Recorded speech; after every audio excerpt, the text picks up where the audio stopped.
A Bíblia diz: o meu rei é o rei dos judeus. Ele é o rei de Israel. Ele é o rei da justiça. Ele é o rei da história. Ele é o rei do céu. Ele é o rei da glória. Ele é o rei dos reis. Ele é o Senhor dos senhores. Esse é o meu rei. Me pergunto se você o conhece. Meu rei é um rei soberano. Nenhum tipo de medida pode definir seu amor ilimitado. Ele é continuamente forte, inteiramente sincero, eternamente constante. Ele é imortavelmente gracioso, imperialmente poderoso, imparcialmente misericordioso. Você o conhece? Ele é o maior fenômeno que jamais cruzou o horizonte deste mundo. Ele é o Filho de Deus, Ele é o Salvador do pecador, Ele é a peça central da civilização, Ele é incomparável, Ele é único, Ele é a ideia mais elevada em literatura. Ele é a mais alta personalidade em filosofia. Ele é a fundamental doutrina da verdadeira teologia. Ele é o único qualificado para ser um Salvador totalmente suficiente. Me pergunto se você o conhece hoje. Ele supre força ao fraco. Ele é disponível para o tentado e atribulado. Ele se compadece e ele salva. Ele endireita e sustenta. Ele guarda e ele guia. Ele cura o doente, ele purifica leprosos, ele perdoa pecadores, ele absolve devedores, ele liberta os cativos, ele defende o fraco, ele abençoa crianças, ele serve o infortunado, ele considera o idoso, ele recompensa o diligente, ele embeleza o humilde. Me pergunto se você o conhece. Ele é a chave do conhecimento, ele é a fonte da sabedoria, ele é a entrada do livramento, ele é o caminho da paz. Ele é a rodovia da justiça, ele é a estrada da santidade, ele é o portal da glória. Você o conhece bem, sua vida é inigualável, sua bondade é ilimitada, sua misericórdia para sempre, seu amor nunca muda, sua palavra basta, sua graça é suficiente, o seu reino é reto, o seu jugo é suave e seu fardo é leve. Eu queria poder descrevê-lo a você. Ele é indescritível, ele é compreensível, ele é invencível, ele é irresistível. Bem, você não consegue tirá-lo de sua mente, você não pode soltá-lo de sua mão. Você não pode viver mais do que ele, você não pode viver sem ele.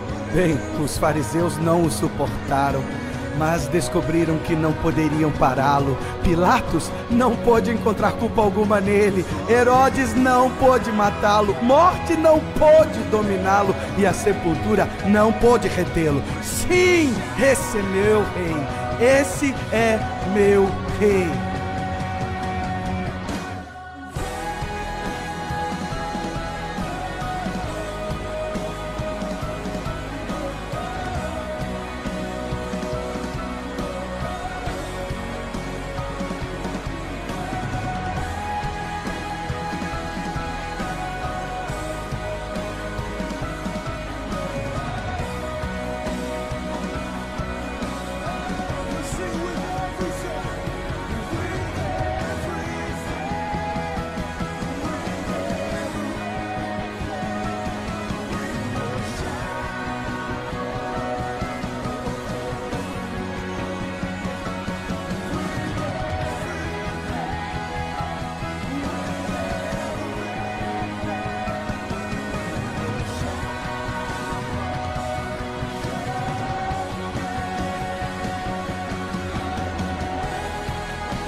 Isaías 40, 28 diz assim: será que você não sabe, nunca ouviu falar?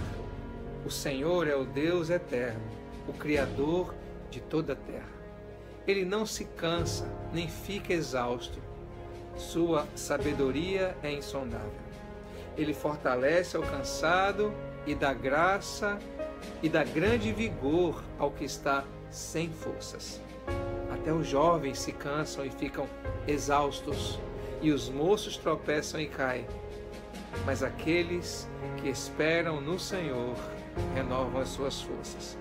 Voam bem alto como águias, correm e não ficam exaustos, andam e não se cansam. Nós oramos para que todos os profissionais de saúde, todos aqueles que estão na linha de frente, das mais diversas esferas, saúde, segurança, parte alimentícia, logística, são pessoas que não podem estar em casa, não puderam estar em casa, mas durante toda a pandemia continuam firmes ali, desempenhando suas funções, seus papéis, fazendo a economia girar também, mas outros lidando diretamente ali com questões de área de saúde, de segurança. A gente ora para que você renove suas forças, tá bom? Para que você volte o seu coração para aquele que não se cansa e a partir dele você seja também renovado. Deus te abençoe rica e abundantemente. Obrigado.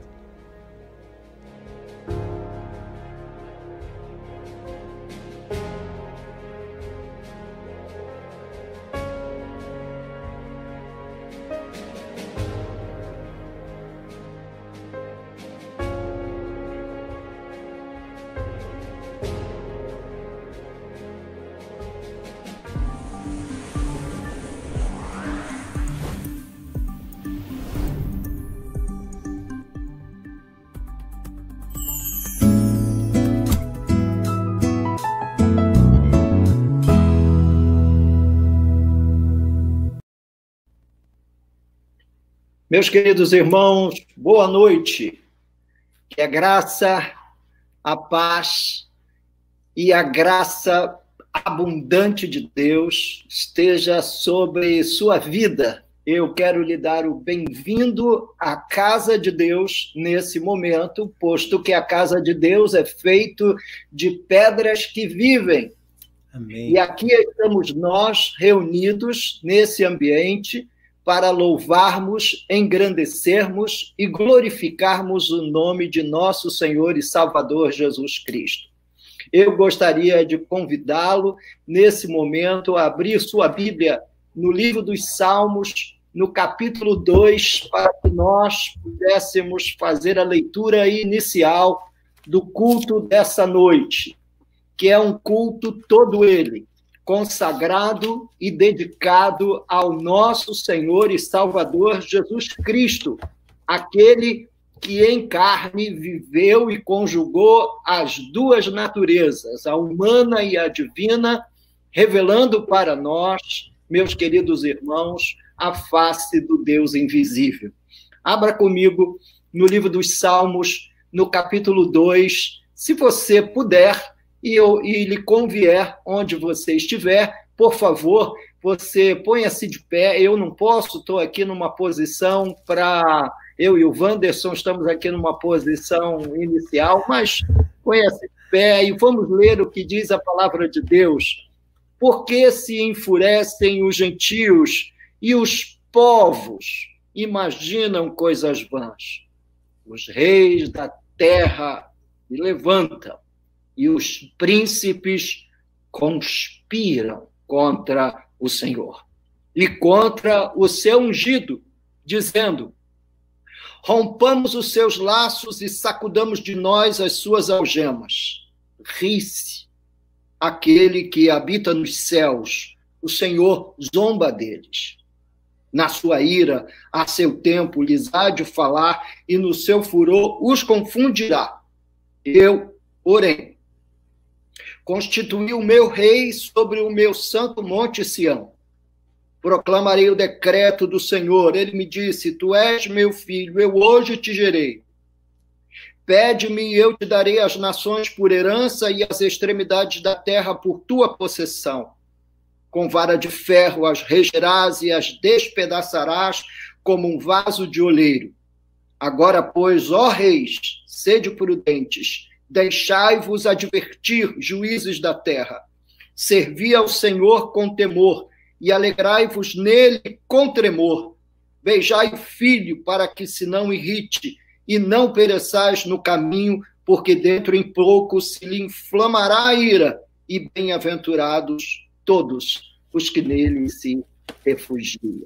Vamos orar, vamos falar com o Pai, vamos engrandecer o nome desse rei, o rei que regerá as nações com vara de ferro e as despedaçarás como um vaso de oleiro. A ele toda honra e toda glória. Aleluia. Ao príncipe da paz, Senhor da igreja, nosso cabeça, aquele pelo qual nós vivemos, a ele a glória e a honra para sempre. Nosso amado Deus e Pai, recebe o louvor que agora nós te prestaremos. Sim. Abençoa a vida do nosso amado ministro Wanderson, Senhor. Que a graça do Senhor seja sobre o meu irmão, que a misericórdia do Senhor seja sobre ele, e que nesta noite os céus dessa nação se encham dos altos louvores do Deus dele, revelado na pessoa de seu unigênito Filho Jesus, e que o povo de Deus diga amém. Amém, amém, queridos. Louvemos, pois, ao Senhor, nosso Deus Todo-Poderoso. Boa noite, queridos. Vamos exaltar ao Rei de toda a terra. Ele sim, ele é digno. Vamos adorá-lo. Todo poder te foi dado nos céus e na terra. Todo poder te foi dado.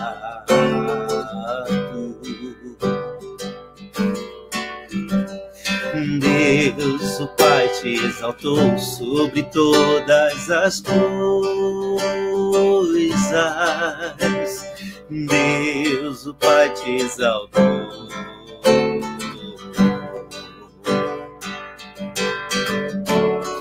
Manifestado em carne, justificado em espírito, visto dos anjos, pregado aos gentios, crido no mundo e recebido na glória.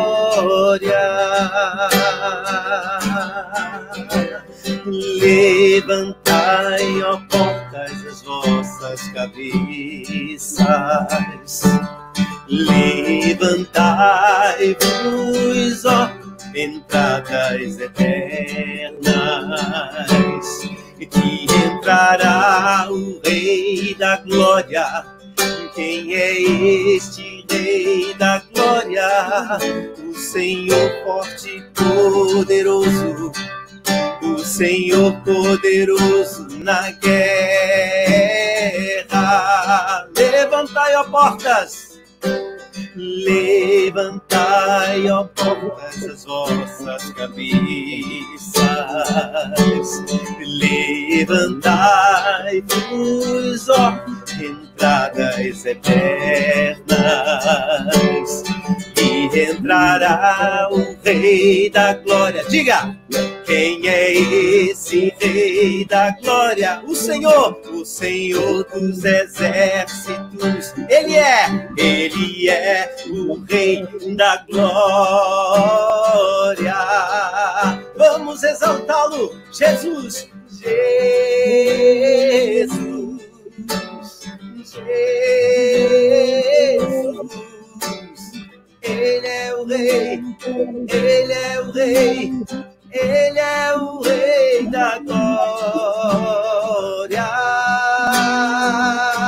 Jesus, Jesus, Jesus. Ele é o Rei, Ele é o Rei, Ele é o Rei da Glória.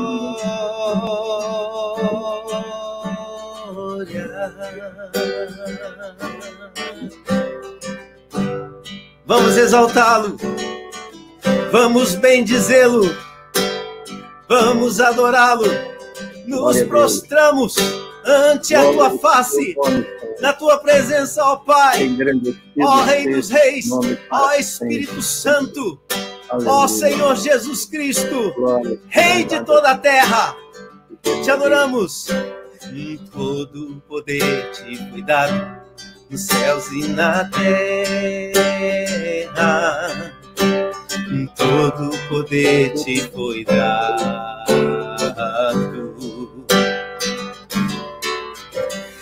Deus, o Pai, te exaltou sobre todas as coisas. Deus, o Pai, te exaltou.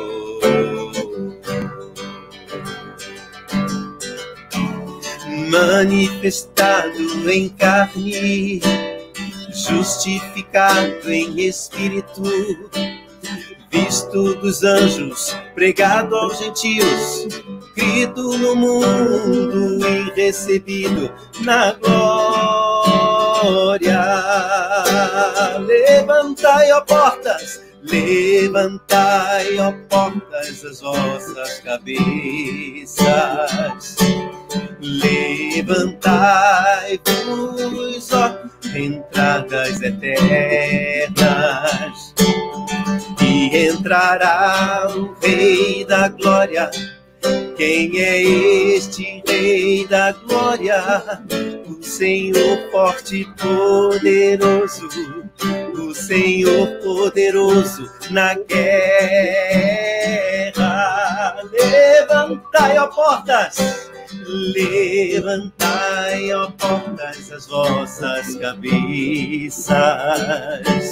Levantai-vos, ó entradas eternas, e entrará o Rei da Glória. Quem é este Rei da Glória? O Senhor dos exércitos. Ele é o Rei da Glória. Vamos exaltá-lo, Jesus.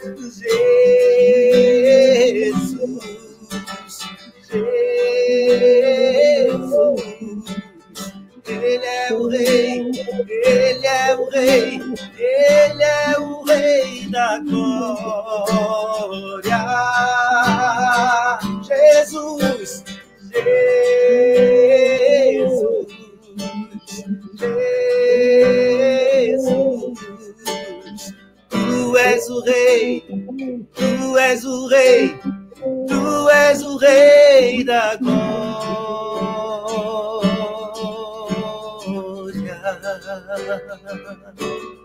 Te exaltamos, te adoramos, ó Rei Jesus. Glória a Deus. O Senhor que sangrou naquela cruz. Aleluia. Morreu, mas ressuscitou ao terceiro dia, subiu aos céus, está à destra do Pai intercedendo por nós. Recebeu todo o poder. E hoje nós te adoramos, te bendizemos.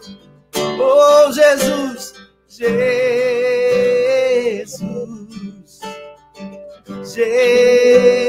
Jesus. Diga, Tu és o Rei, Tu és o Rei, Tu és o Rei, Tu és o Rei da glória.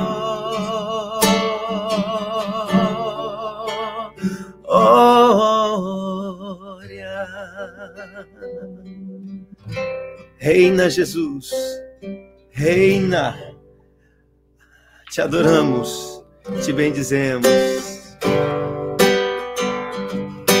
Obrigado pela tua obra em nossas vidas. Obrigado, Senhor. Grandes são as tuas obras, Senhor, todo-poderoso, justos e verdadeiros são os teus caminhos. Grandes são as tuas obras, grandes são as tuas obras, Senhor, Todo-Poderoso, justos e verdadeiros são os teus caminhos. Ó Rei das nações, quem não temerá, quem não glorificará teu nome? Ó Rei das nações, quem não te louvará, pois só teu nome é santo. Ó Rei das nações, quem não temerá, quem não glorificará teu nome?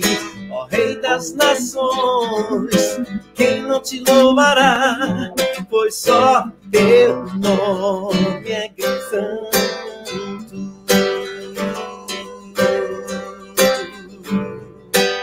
Sim, como diz o Salmo 2, todas as nações virão e adorarão diante de ti, pois os teus atos de justiça se fizeram manifestos. Todas as nações virão e adorarão diante de ti, pois os teus atos de justiça se fizeram manifestos. Ó Rei das nações, quem não temerá, quem não glorificará teu nome? Ó Rei das nações, quem não te louvará, pois só teu nome é santo. Ó Rei das nações, quem não temerá, quem não glorificará teu nome? Ó Rei das nações, quem não te louvará, pois só teu nome é santo. Ó Rei das nações, quem não temerá, quem não glorificará teu nome? Ó Rei das nações, quem não te louvará, pois só teu nome é santo.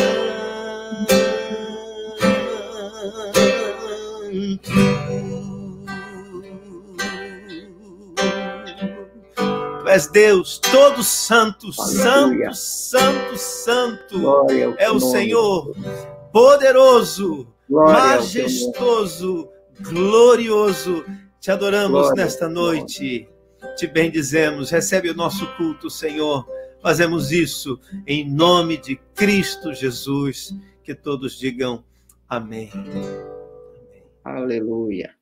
Glória a Deus, glória a Deus. Que alegria poder louvar o nome de Cristo, que alegria poder louvar o nome do Senhor, conduzido por esse inspirado irmão, o Wanderson de Oliveira, por quem nós rendemos graças a Deus e tributamos ao Senhor a glória devida ao seu santo nome. Queridos irmãos em Jesus, é uma alegria podermos estar juntos mais uma vez, estarmos juntos na presença de Deus, estarmos juntos diante do Senhor, estarmos juntos na presença do Deus Altíssimo. Eu gostaria, então, de, nesse momento, convidá-lo a abrir comigo a sua Bíblia no livro do Apocalipse, capítulo 13. Apocalipse, capítulo 13. Nós vamos entrar nessa noite num cenário importantíssimo do que tange a construção da nossa fé, especialmente a fé que nutrimos com respeito às expectativas dos próximos eventos finais. nós podemos ler a palavra, vamos ler as Escrituras, vamos ler um texto cheio de símbolos. Esperamos que Deus nos conceda a graça de poder traduzir esses símbolos numa linguagem compreensiva a todos os meus amados irmãos, as pessoas que nos estão acompanhando nessa noite de forma especial, pessoas que foram chamadas, convidadas para acompanhar-nos nessa noite em virtude desse tema que mexe com a curiosidade de muitas pessoas, mas que é muito mais, diríamos, importante do que nós conseguiríamos imaginar. Abra comigo sua Bíblia no livro do Apocalipse, capítulo 13. Nós estamos fazendo uma exposição capítulo por capítulo. Vimos na semana passada o capítulo 12 e o dragão sendo vencido no céu e na terra. Vimos na semana passada, no capítulo 12, a importância de uma igreja, digamos, de uma igreja combatente, de uma igreja que tenha, de fato, entendimento e discernimento de que a sua luta não é contra a carne nem o sangue, mas sim contra as potestades do mal, espíritos malignos decaídos que operam livremente nos filhos da desobediência, e a nossa luta, portanto, é contra essas entidades espirituais que estão trabalhando, que estão operando nesse mundo caído. Hoje, nós vamos estudar o capítulo 13 do Apocalipse, o capítulo que nos apresenta, digamos assim, os dois grandes inimigos da igreja ainda nesse período antes da volta de Jesus, o anticristo e o falso profeta. Esses dois estão apresentados no capítulo 13 através da descrição de duas bestas, uma que emerge do mar e a outra que emerge da terra. E eu gostaria, então, de levá-los até a leitura do capítulo 13. Vamos explorar essa belíssima revelação de nosso Senhor Jesus Cristo. Vi emergir do mar uma besta que tinha 10 chifres e 7 cabeças, e sobre os chifres 10 diademas, e sobre as cabeças nomes de blasfêmia. A besta que vi era semelhante a leopardo, com pés como de urso e boca como de leão, e deu-lhe o dragão o seu poder, o seu trono e grande autoridade. Então, vi uma de suas cabeças como golpeada de morte, mas essa ferida mortal foi curada e toda a terra se maravilhou, seguindo a besta. E adoraram o dragão, porque deu a sua autoridade à besta. Também adoraram a besta, dizendo: quem é semelhante à besta? Quem pode pelejar contra ela? Foi-lhe dada uma boca que proferia arrogâncias e blasfêmias e a autoridade para agir 42 meses. E abriu a boca em blasfêmias contra Deus para lhe difamar o nome, difamar o tabernáculo, a saber, os que habitam no céu. Foi-lhe dado também que pelejasse contra os santos e os vencesse. Deu-se-lhe ainda autoridade sobre cada tribo, povo, língua e nação. E adorá-la-ão todos os que habitam sobre a terra, aqueles cujos nomes não foram escritos no livro da vida do Cordeiro, que foi morto desde a fundação do mundo. Se alguém tem ouvidos, ouça. Se alguém leva para cativeiro vai. Se alguém matar a espada, necessário é que seja morto a espada. E aqui está a perseverança e a fidelidade dos santos. Vi outra besta emergir da terra. Possuía 2 chifres, parecendo cordeiro, mas falava como dragão. Exerce toda a autoridade da primeira besta na sua presença. Faz com que a terra e seus habitantes adorem a primeira besta cuja ferida mortal foi curada. Também opera grandes sinais, de maneira que até fogo do céu faz descer a terra diante dos homens. Seduz os que habitam sobre a terra por causa dos sinais que lhe foi dado executar diante da besta, dizendo aos que habitam sobre a terra que façam uma imagem à besta, aquela que, ferida à espada, sobreviveu. E lhe foi dado comunicar fôlego à imagem da besta, para que não só a imagem falasse, como ainda fizesse morrer quantos não adorassem a imagem da besta. A todos os pequenos e os grandes, os ricos e os pobres, os livres e os escravos, faz que lhes seja dada certa marca sobre a mão direita ou sobre a fronte, para que ninguém possa comprar ou vender, senão aquele que tem a marca, o nome da besta ou o número do seu nome. Aqui está a sabedoria.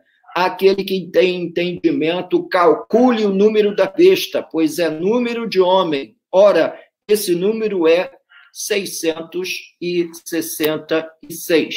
Na verdade, grande parte das pessoas ficam bastante curiosas com respeito a esse número e acabam se esquecendo do perfil e acabam se esquecendo da maneira, dos sentimentos e das obras e atividades dessas duas entidades que hão de se manifestar antes da volta de Jesus, posto que Paulo diz que quando Jesus voltar, destruirá esse anticristo, esse que a segunda besta, o falso profeta, organizará mundialmente um culto a essa figura.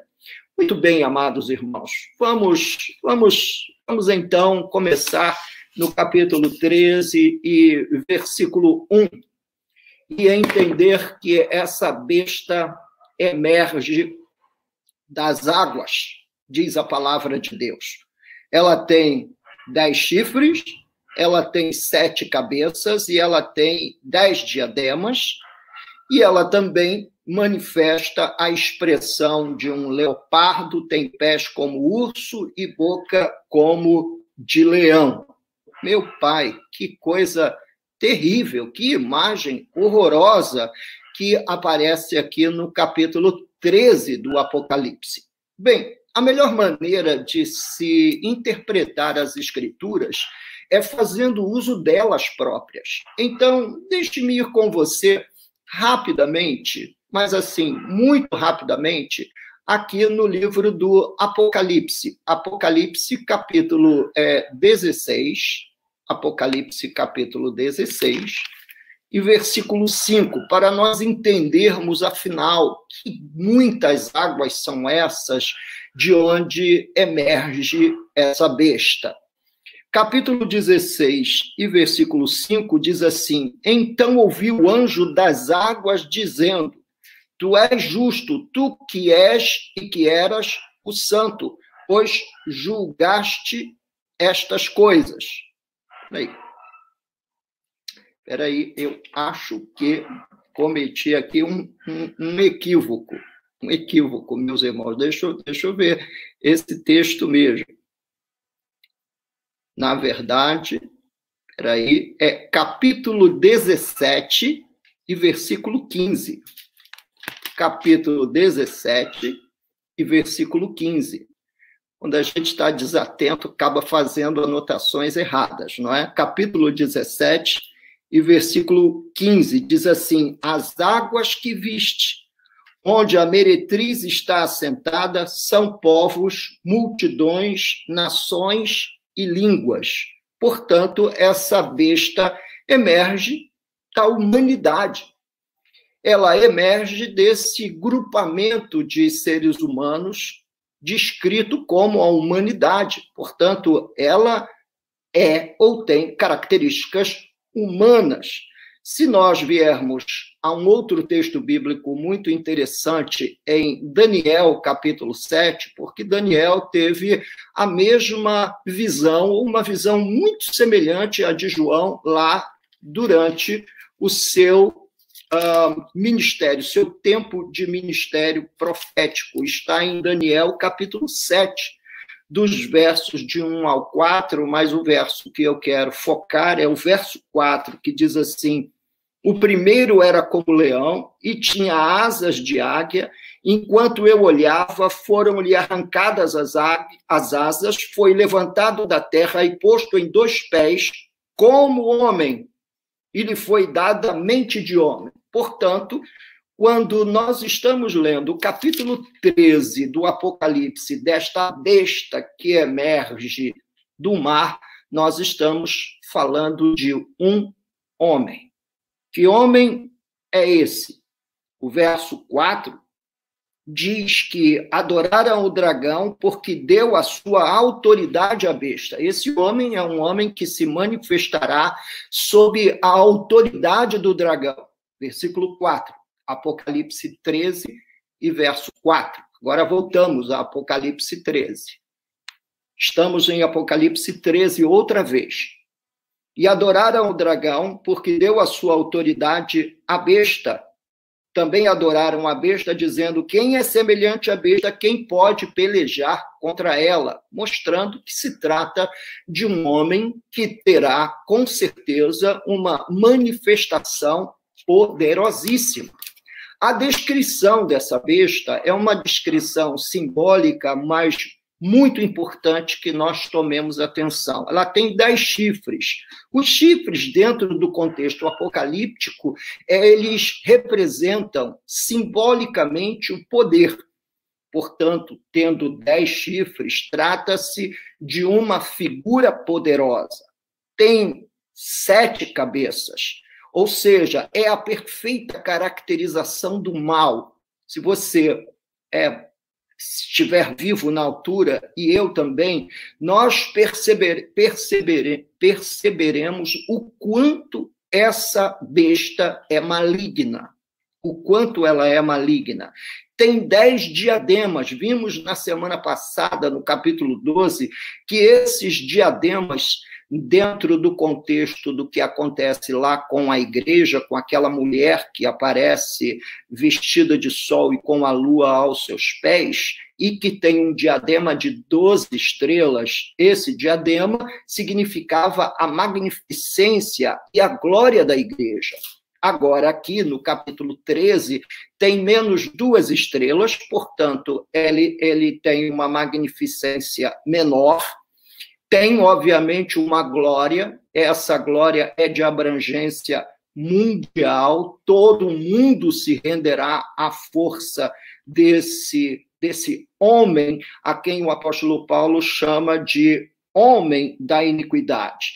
Diz aqui no capítulo 13, versículo 2, eu gostaria que você me acompanhasse, diz que o dragão e deu-lhe o dragão o seu poder, o seu trono e grande autoridade. Portanto, será um homem que emergirá da humanidade, um homem poderoso, um homem que refletirá uma certa glória, de maneira que os povos o abraçarão e o receberão, mas que todos nós devemos ter como alerta aquilo que as Escrituras diz no capítulo 13, versículo 2. Ele opera sob o poder e sobre a autoridade do grande dragão. O dragão, inclusive, lhe deu o trono para que ele se sentasse e reinasse dentro do contexto do reino do mal. Esse é um homem maligno, um endemoninhado, um homem que prefigura a encarnação do próprio Satanás. É uma força horrorosa, essa força da besta que aparece aqui no capítulo 13 do Apocalipse. O versículo 3 diz que acontecerá um evento sobrenatural. Essa besta será ferida, mas depois, logo a seguir, ela será curada. E, meus queridos irmãos, nós precisamos entender, compreender, que esse anticristo se manifestará também debaixo de uma força religiosa. Ele terá um poder religioso. Nós vamos ler alguns textos da palavra de Deus para entender essa figura. Primeiro texto que eu gostaria muito de ler com você, paralelo, saindo aqui do Apocalipse capítulo 13, é o apóstolo São João na sua primeira carta. 1 João, capítulo 2. Eu vou pedir que você abra comigo a sua Bíblia, em 1 João, capítulo 2, versículo 18 ao 26. Diz o texto bíblico: Filhinhos, já é a última hora.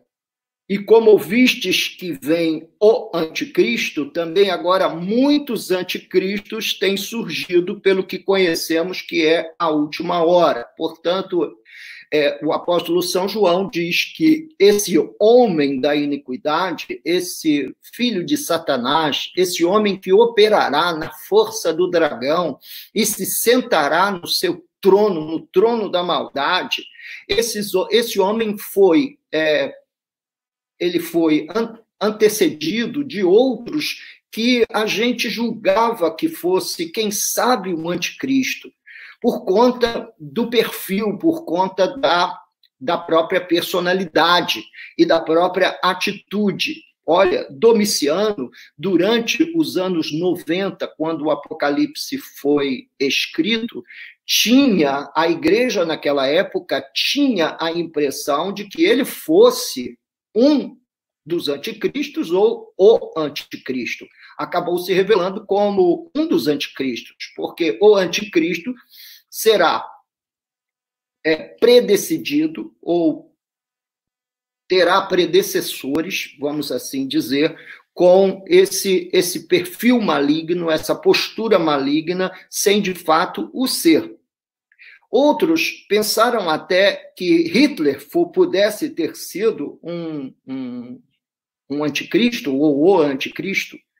Durante a reforma, os reformadores acreditavam que o Papa poderia ser o anticristo. Então, há um espírito anticristo no mundo inteiro. É um espírito anticristão. É um espírito que, de fato, meus queridos irmãos, a gente sente na pele, a gente sente nesse mundo que a gente vive uma certa má vontade para com o Evangelho, para com os valores cristãos, para com a palavra de Deus. Bem, versículo 19, vem algumas coisas importantes, esses predecessores do anticristo. Eles saíram do nosso meio, diz o apóstolo São João, entretanto, não eram dos nossos, porque se tivessem sido dos nossos, teriam permanecido conosco. Todavia, eles se foram para que ficasse manifesto que nenhum deles é dos nossos. E vós possuís unção que vem do santo, e todos têm desconhecimento. Não vos escrevi porque não saibais a verdade, antes porque a sabeis, e porque mentira alguma jamais procede da verdade. Quem é um mentiroso, senão aquele que nega que Jesus é o Cristo? Este é o anticristo, o que nega o Pai e o Filho. Então, nós estamos vendo aqui uma característica desse espírito anticristo e que, obviamente, operará nesse homem, nesse Nico, nessa besta que emerge do mar, descrita lá em Apocalipse 13. E que destaque do perfil, da personalidade desse homem, o João fala aqui, pastor, ele diz que esse homem negará que Jesus é o Cristo. Há um movimento mundial de esvaziar a figura de Jesus e de sua igreja, de tornar os valores cristãos e os conteúdos do evangelho algo sem graça, fora do tempo, totalmente retrógrado, e há muita gente que embarca nessa canoa furada. Todo aquele que nega o Filho, esse não tem o Pai. e aquele que confessa o Filho tem igualmente o Pai. Permaneça em vós o que ouviste desde o princípio. Se em vós permanecer o que desde o princípio ouvistes, também permanecereis vós no Filho e no Pai. E esta é a promessa que ele mesmo nos fez, a vida eterna. Isto que vos acabo de escrever é acerca dos que vos procuram enganar. Há um engano correndo solto no mundo desde então, até agora, e daqui até a manifestação dessa besta que emerge do mar, dessa figura humana cheia do poder de Satanás, que Jesus Cristo é algo superado na história, de que a fé em Cristo é uma fé passada, sem força, sem entusiasmo, sem vida, sem expressão no mundo atual e no mundo moderno. Há movimentos sociais organizados hoje, opondo-se a Cristo, opondo-se aos valores de Cristo, à doutrina de Cristo e à igreja de nosso Senhor e Salvador Jesus Cristo. Que espírito é esse, pastor? É o espírito do anticristo que prepara a humanidade para a manifestação dessa besta que emerge do mar, essa besta terrível, essa besta com um poder maligno incomparável. Bem, o apóstolo Pedro, escrevendo a sua segunda carta, ele nos chamou bastante atenção sobre como esses processos anticristos vão acontecendo e qual é o clímax desse processo, para que nós percebêssemos o processo antecipadamente. E eu quero chamar você para ler comigo o texto. Na segunda carta do apóstolo Pedro, segunda carta do apóstolo São Pedro, capítulo 2, quando ele fala sobre os falsos profetas, quando ele fala do processo do ensino anticristo. Ele diz assim: assim como no meio do povo surgiram falsos profetas, assim também haverá entre vós falsos mestres, os quais introduzirão dissimuladamente heresias destruidoras, até o ponto de renegarem o soberano Senhor, até ao ponto de renegarem o soberano Senhor, que os resgatou, trazendo sobre si mesmos repentina destruição. Então, o processo é simples.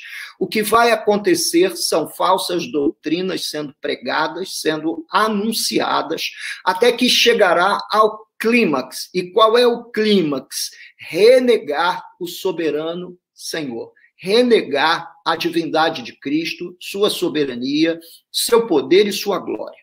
Quando acontecer de haver uma negação pública do senhorio de Cristo, uma negação pública do seu soberano poder, então atingiremos o clímax da heresia no mundo inteiro. E esse clímax da heresia vem na negação da soberania e do posicionamento de Jesus Cristo no universo. Nesse cenário, nós podemos ver diversas circunstâncias tomando lugar no mundo inteiro com respeito a esse detalhe. Já não é a primeira vez, nem a segunda vez, que eu já vi diversos mestres chegando para falar de que você é o centro de Jesus. Você já ouviu isso? Que você, ser humano, é o centro de Jesus, como se Jesus Cristo fosse sendo lentamente substituído e retirado da posição de Senhor de toda a terra, destituindo-o da sua gloriosa soberania.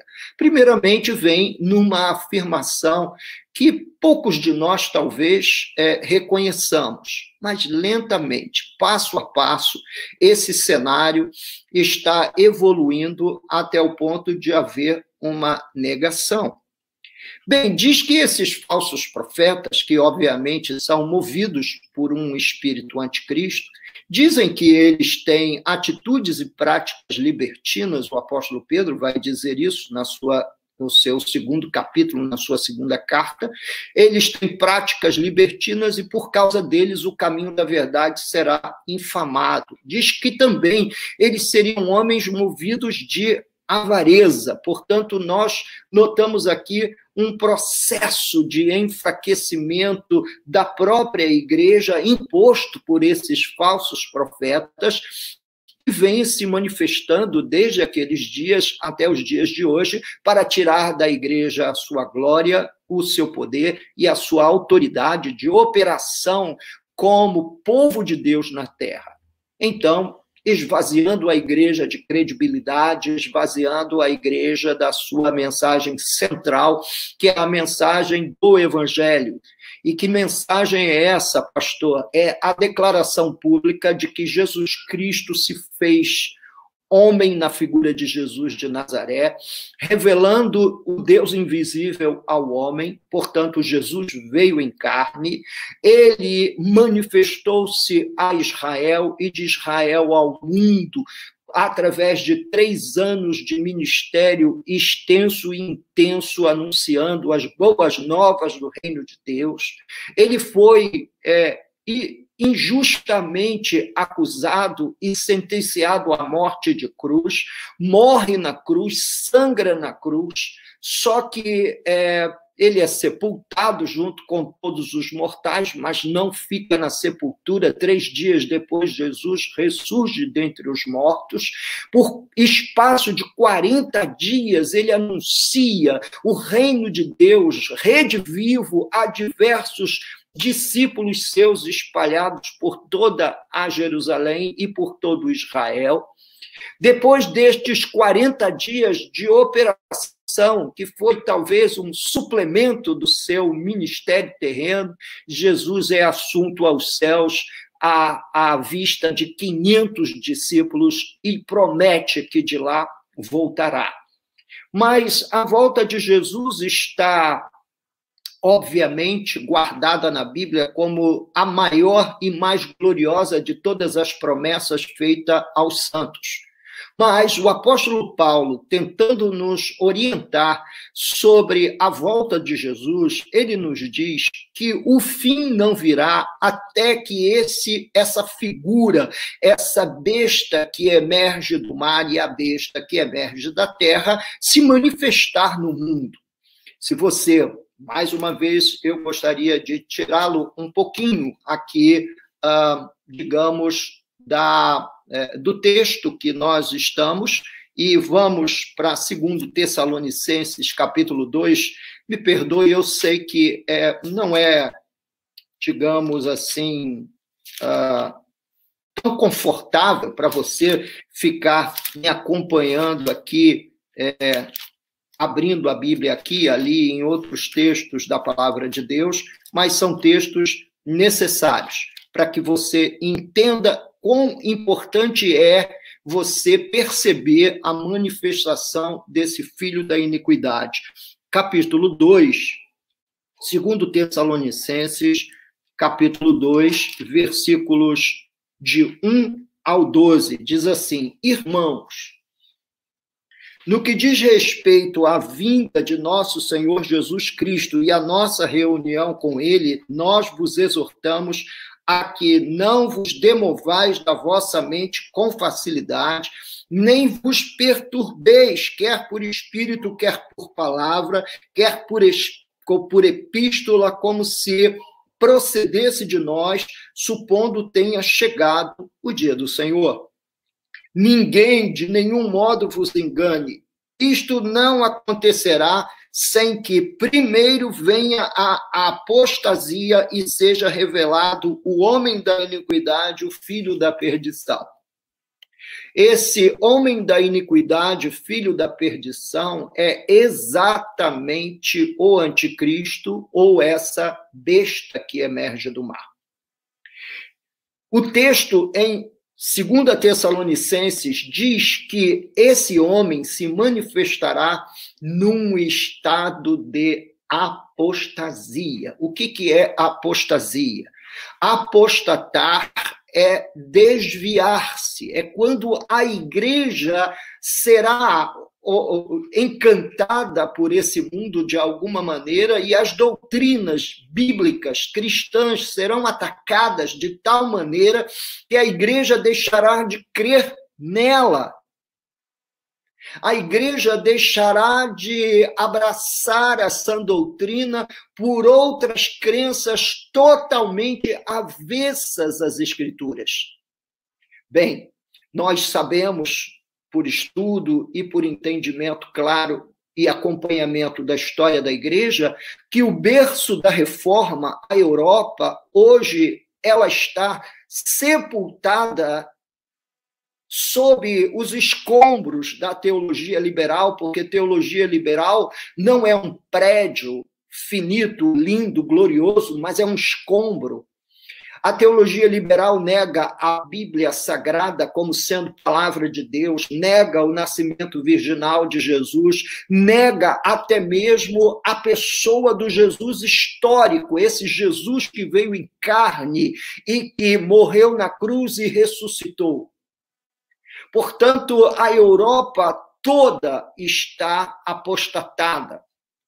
Aqui nas Américas, a América do Norte está recebendo grande influência da Europa, com a maior parte das igrejas, ou grande parte de algumas denominações históricas, como a Igreja Presbiteriana, como algumas igrejas batistas, outras igrejas como a luterana, como a igreja episcopal, como igrejas metodistas, que todas elas abraçaram, ou pelo menos alguns ramos dessas igrejas abraçaram a teologia liberal, abraçaram a apostasia, que tem na teologia liberal o seu encanto.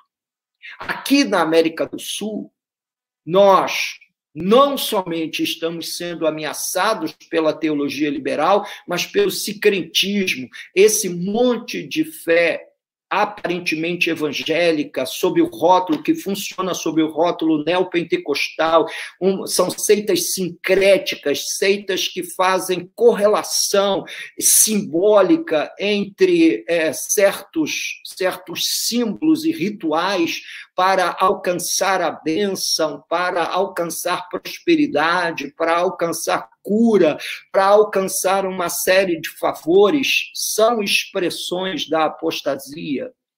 E quando nós saímos do centro, que é Jesus, quando nós perdemos o encanto apaixonante pela pessoa de Jesus e seu ensino, nós estamos seguindo o espírito do anticristo. Mas Paulo faz a menção da apostasia como um cenário apropriado para a manifestação dessa figura, e todas as vezes que nós ouvirmos ensinos apóstatas, nós não podemos medir palavras, temos que denunciar esses ensinos apóstatas. E eu chamo a atenção das minhas ovelhas nessa noite para que deem crédito a Jesus e ao Evangelho, para que tenham na Bíblia o amor, a paixão da sua vida, e não se perca nesses discursos vazios de lideranças de certos movimentos de minoria, que vão esvaziando a fé do crente, de maneira que hoje o jovem entra numa universidade e é de tal maneira confrontado dentro dos corredores das universidades brasileiras que de lá não consegue sair crente. Muitos desviam-se já no primeiro ano de faculdade, no primeiro semestre, o menino já volta, a menina já volta com uma ideia totalmente, meus irmãos, reformatada com respeito à fé, à Bíblia, aos valores cristãos, à sexualidade humana, à criação e a todo esse movimento que, para nós, meus queridos irmãos, é um movimento apóstata. É um movimento apóstata. E nós precisamos entender que não virá o fim sem que venha essa apostasia. Eu entendo que a apostasia seja necessária vir até para manifestar os filhos da luz no meio de todas essas trevas densas que nós atravessamos. Mas há um elemento que a gente precisa, dentro do contexto bíblico, avisar. Isso é um ataque maligno, é um movimento maligno que vem, obviamente, obviamente, ele vem com uma capa de movimento de lideranças de minorias que trazem consigo ideologias que não podem ser sustentadas à luz das Escrituras. Nós não podemos endossar ideologias que não endossam o fato de que Jesus Cristo é o Deus encarnado, o Filho de Deus, o autor da salvação, e que a igreja é, meus queridos irmãos, o ambiente de proclamação dessa mensagem do Evangelho. A igreja formada, a famosa comunidade dos discípulos, é, na verdade, meus irmãos, a agência da comunicação do Evangelho no mundo. Nós não podemos endossar nada que seja diferente disso. A Bíblia também diz que esse homem, esse filho da iniquidade, filho da perdição, homem de iniquidade, diz o versículo 4, em 2 Tessalonicenses 2, que ele se opõe e se levanta contra tudo que se chama Deus ou é objeto de culto. Portanto, o anticristo liderará um movimento religioso no mundo, excluindo todos os cultos e não somente o culto cristão. Todo culto concorrerá para ele ou para mais ninguém. Ele é o único objeto de culto a ponto de assentar-se no santuário de Deus, ostentando-se como se fosse o próprio Deus. Alguns historiadores, ou a igreja, naquele primeiro momento apostólico, acreditou que fosse Tito, o imperador, que naquela altura era o general Tito, que destruiu Jerusalém por conta dele ter profanado o templo e profanado o culto dentro do templo de Jerusalém. Mas não, a verdade é que esse homem quererá adoração como se fosse um próprio Deus. A Bíblia nos diz que o falso profeta, a besta que emerge da terra, fará uma imagem e exigirá adoração. Adoração. Portanto, essa questão do número da besta, do não comprar e não vender, diz respeito a essa desentronização de Jesus.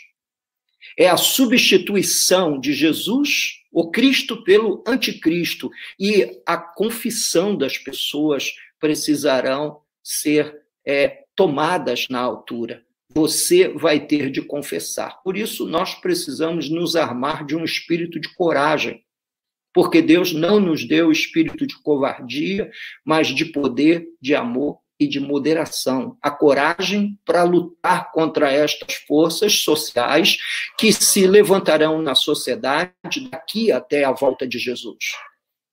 Não vos recordais que ainda convosco eu costumava dizer-vos estas coisas. Portanto, isso fez parte do ensino apostólico de Paulo. E agora sabeis o que o detém, para que ele seja revelado somente em ocasião própria. E o que o detém? Alguns afirmam, os pré-milenistas que afirmam e acreditam num arrebatamento antes da volta de Jesus e depois entrando em 7 anos de grande tribulação, acreditam que aquele que o detém é a igreja. Mas esse homem é o homem da iniquidade. Sabe o que detém a manifestação global desse homem? As leis. A palavra iniquidade ali, que Paulo usa como um adjetivo para qualificar esse homem, é a palavra anomia, que significa sem lei. Portanto, o que ele vai precisar fazer? Destruir as leis nacionais e constituir uma lei global. Os globalistas chamam isso de nova ordem mundial. Você tem ouvido isso durante esse período de pandemia do coronavírus? Eu tenho. E não tenho visto apenas isso. Eu tenho visto ministros do Supremo Tribunal Federal Brasileiro passarem por cima da Constituição. Daí, a nós criarmos, ou a nos submetermos a um estado de liderança global, pouco custa. O que detém esse homem da iniquidade são as leis. Mas as leis humanas, quando você vir desmoronar as leis de cada nação, de cada país, como se fosse um castelo de cartas, quando você vir estas leis se tornando não mais nacionais ou regionais, mas leis que trabalham no entorno da formação de um sistema de valor global, pode acreditar, estamos prestes a ver a manifestação desse homem. Hoje ainda, eu estive lendo um artigo sobre globalismo que fala sobre esse abraçar valores que sejam comuns ao cidadão do mundo, ao cidadão do planeta Terra. Hoje mesmo eu estive lendo artigos como este. Já começam a pipocar na internet, aqui e ali, notícias a respeito disso. Amados irmãos na fé, o fato é que nós estamos lentamente nos aproximando desse momento em que esse homem aparecerá. Obviamente que se ele exigirá adoração como se fosse um próprio Deus, ele precisará de um corpo de sacerdotes que mediem esse culto. E esse corpo de sacerdotes será liderado por essa besta que emerge da terra, que está na segunda parte do capítulo 13, que chamamos de o falso profeta. Esse falso profeta vai fazer o quê, pastor? Ele vai mediar o culto à imagem da besta. Ele vai mediar esse culto. Há um detalhe no capítulo 13, para o qual eu quero chamar a sua atenção. Capítulo 13, volte lá comigo, Apocalipse 13. Agora, na segunda parte, versículo 11. Olha a primeira descrição que o apóstolo São João faz dessa besta. Vi ainda outra besta emergir da terra. Possuía 2 chifres, parecendo cordeiro, mas falava como dragão. Os meus queridos irmãos, ovelhas desse ministério da Igreja Cristã Nova Vida em Vila São Luís, mais uma vez, solenemente, eu me levanto diante de vocês, porque é a vocês que eu interesso comunicar que vou lhe dizer. Há uma infinidade de pregadores com uma aparência de cordeiro, mas sua doutrina é como se fosse a voz do dragão. Nós precisamos ter um coração mais apaixonado pela verdade. Um coração mais apaixonado por Jesus e pelo Evangelho. Esse homem vai liderar esse culto religioso, vai ser um culto à imagem da besta, Jesus será tirado do cenário. Quem não invocar essa besta, essa imagem como seu único Deus, não poderá nem comprar e nem vender. A vida ficará impossibilitada. E é aqui que a Bíblia nos conta, que nos fala que ele terá um certo triunfo sobre a igreja, porque aí nós teremos que ter a coragem para morrer em nome de Jesus. Teremos que ter coragem para sustentar o nome de Cristo, como hoje nossos filhos estão sendo engolidos pelas ideologias anticristo dentro das universidades, sem o poder para dizer não. Mas nós precisaremos aprender a dizer não. E que espírito, que tipo de fibra o cristão terá de ter para enfrentar esse levante anticristo no mundo antes da volta de Jesus? Um espírito de coragem e entender que a nossa história é uma história de martírios. A nossa história é uma história de responder à oposição ao Evangelho, se necessário for, ao preço da nossa própria vida. O capítulo 13, portanto, do Apocalipse diz que a igreja terá de lutar. Um espírito de coragem terá que nos invadir o coração. Precisaremos ter coragem para dizer não ao mundo, não ao espírito anticristo, não à apostasia, até culminarmos com o último não, não à adoração desse falso Deus, desse homem que se posicionará como se fosse uma divindade. Queridos, começamos a desenvolver estes processos absolutamente já. E de que maneira, pastor? Amando a doutrina, amando as escrituras, amando a verdade. Em segundo lugar, pastor, de que maneira? Reconhecendo a mentira, as heresias, os movimentos heréticos que se levantam aqui e ali. 3, cultivando um espírito de coragem para lutar. E lutar no plano das ideias, não lutar contra seres humanos. Por quê? Porque a nossa luta não é contra a carne nem o sangue. Nós seremos confrontados nesse momento para aprendermos definitivamente isso. A nossa luta não é contra o irmão que senta do nosso lado, mas toda luta contra o ensino falso. Toda luta com expressões antibíblicas, anti-evangelho. Toda luta contra a falsa doutrina, contra a falsa expressão de culto. O culto, disse Jesus à mulher samaritana, não é uma questão geográfica, não é uma questão de se adorar aqui nem em Jerusalém.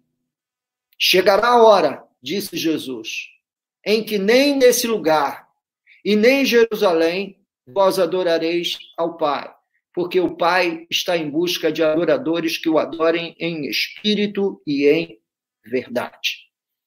Esse é o momento de nós todos nos fortalecermos mutuamente com palavras de ânimo e estímulo, a não negarmos a fé, a nos posicionarmos vivamente contra todo gênero de autoridade que se levanta contra Cristo, os valores de Cristo, os valores do Evangelho e os valores da fé, os valores da Bíblia Sagrada.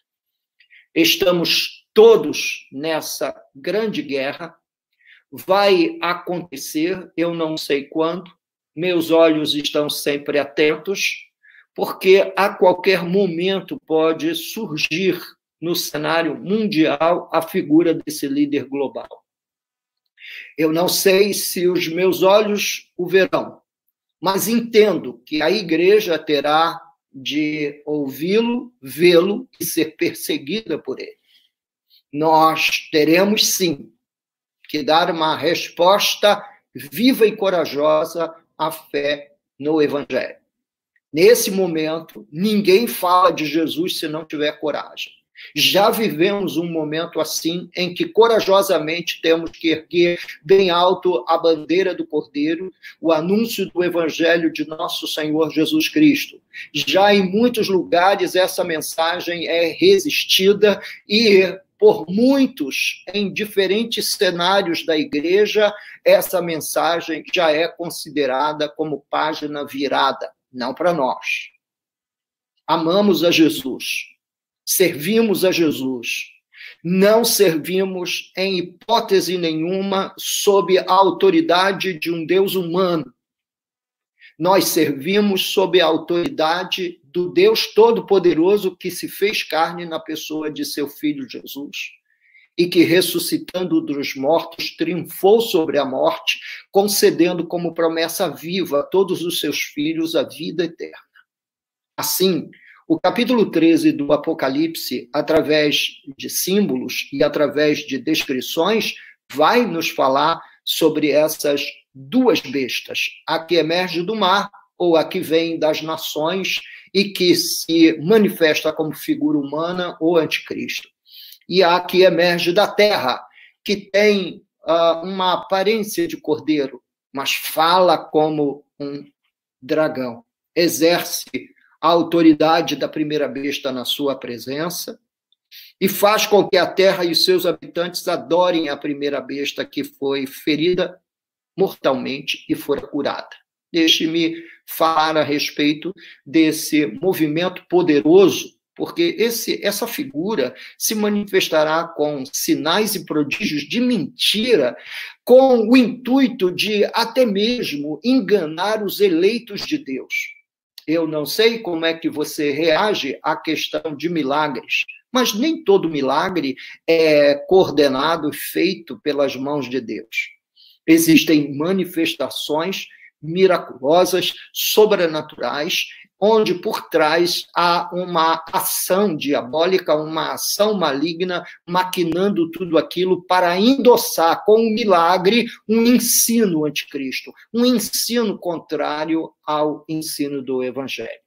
Assim sendo, sempre os falsos ensinos, sempre as falsas manifestações e expressões de ensino ao longo da história tiveram a companhia, o milagre como seu parceiro.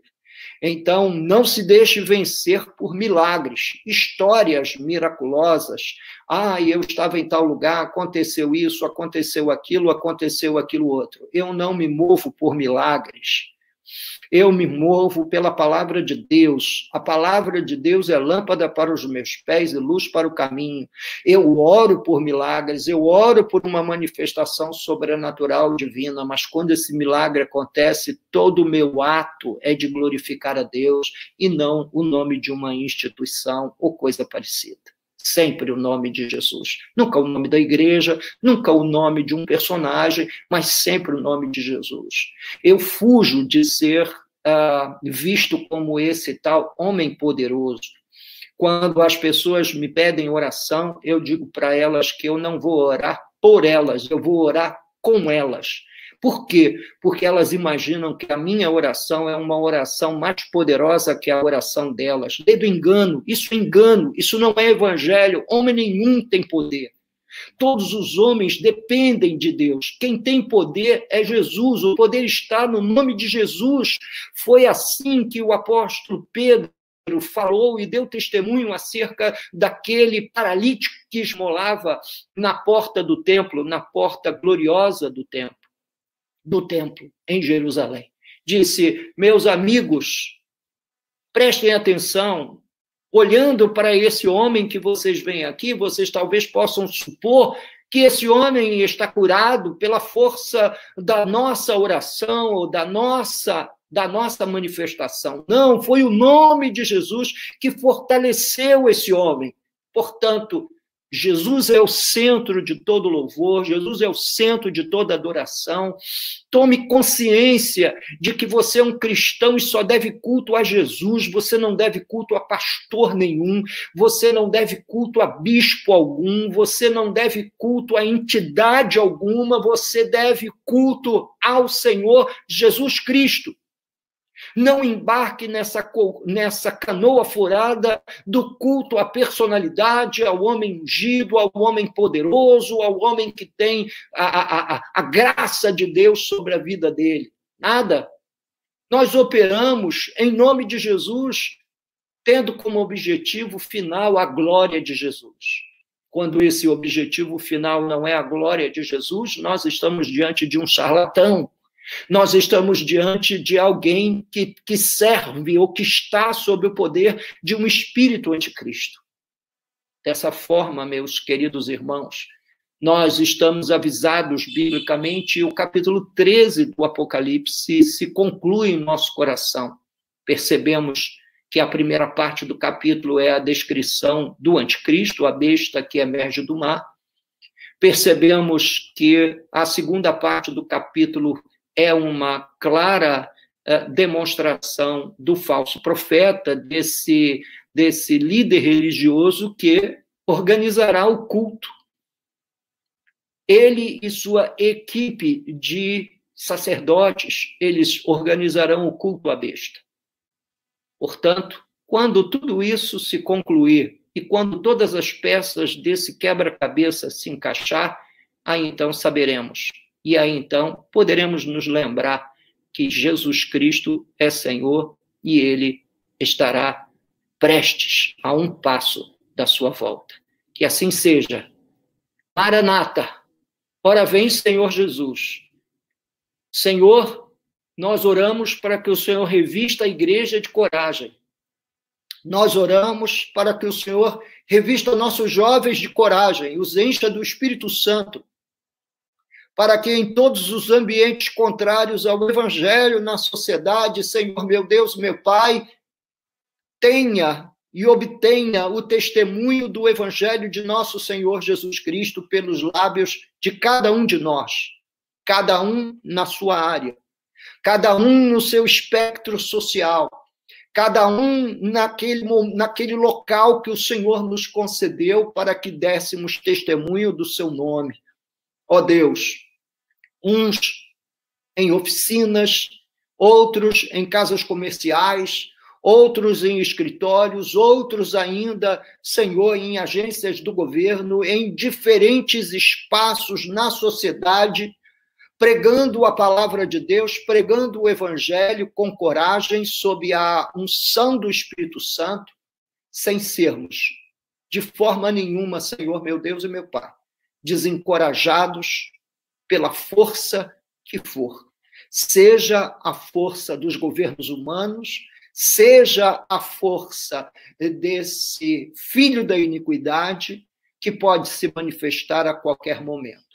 Dá força à sua igreja, dá força ao seu povo, capacita seu povo desse poder para falar e testemunhar, aqui, a tempo e a fora de tempo, em todos os lugares, sem temor, sem ter nenhum, ó Deus, tipo de medo, mas dá testemunho abertamente a todos quantos o Senhor atrair até nós, e nós te pedimos isso, te fazemos essa oração em nome de Jesus. Amém e amém. Queridos, e assim nós expusemos o capítulo 13 do Apocalipse. Esse quarteto do mal, ele já está revelado para nós. O anticristo, o falso profeta, a grande Babilônia e a grande meretriz. Espero que vocês, todos vocês, tenham a sensatez de fundamentar a sua vida e a sua fé na pessoa de nosso Senhor e Salvador Jesus Cristo.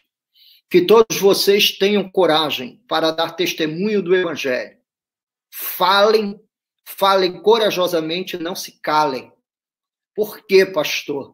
Porque há um movimento de opressão da igreja, há um movimento de opressão dos santos e dos filhos de Deus. E assim, meus queridos irmãos, nós precisamos assumir uma postura viva, uma postura como filhos de Deus. Não retrocedam na fé, não deem um passo atrás, não corram atrás de milagres, porque esse homem se manifestará com milagres e prodígios de mentira. E existe milagres e prodígios de mentira, os mesmos que Janes e Jambres no Egito fizeram aos olhos de Moisés e de Faraó. Portanto, apegue-se à palavra de Deus, seja crente. Não deixa esse momento em que nós estamos isolados uns dos outros, sem podermos ter culto, isso vai acabar, nós vamos voltar aos nossos cultos públicos, sim, senhor. A comunidade vai se juntar outra vez, sim, senhor. Não debaixo de um espírito de covardia, mas debaixo de um espírito de poder, de amor e de moderação. nós não vamos nos encolher. Nós vamos voltar, os cultos públicos voltarão, vai chegar um momento em que nós vamos entender que devamos nos juntar, obviamente, não agora, ainda é cedo. Alguns sinais da sociedade civil precisam acontecer. Alguns movimentos da sociedade civil precisam voltar ao que a gente chama de novo normal, né? Mas a voltar. E assim nós saberemos como nos posicionar. Nos posicionando com coragem, com responsabilidade e, ao mesmo tempo, sob um espírito alerta, sabendo que Jesus Cristo está voltando, sabemos que a hora vem e já é chegada, em que esse espírito anticristo vaga por esse mundo, tentando oprimir os santos de Deus, os filhos de Deus, ameaçando a gente de todas as formas e feitios. Mas nosso coração está bem firmado na rocha, que é Jesus. Encorajem-se mutuamente, liguem uns para os outros, façam chamadas telefônicas, enquanto ainda é possível se fazer isso. Liguem, encorajem as pessoas, enviem mensagens, façam bom uso das redes sociais para o encorajamento dos filhos de Deus, porque nós não sabemos se somos nós essa geração, mas essa geração que enfrentará esse filho da iniquidade, filho da perdição, homem da iniquidade, terá de ser uma geração forte. E uma geração forte é treinada por uma geração mais forte. Então, que nós tenhamos a força, que nós tenhamos a coragem para fazer, meus irmãos, o bom combate. O combate da palavra de Deus. O combate da pregação. A tempo e a fora de tempo. Amém?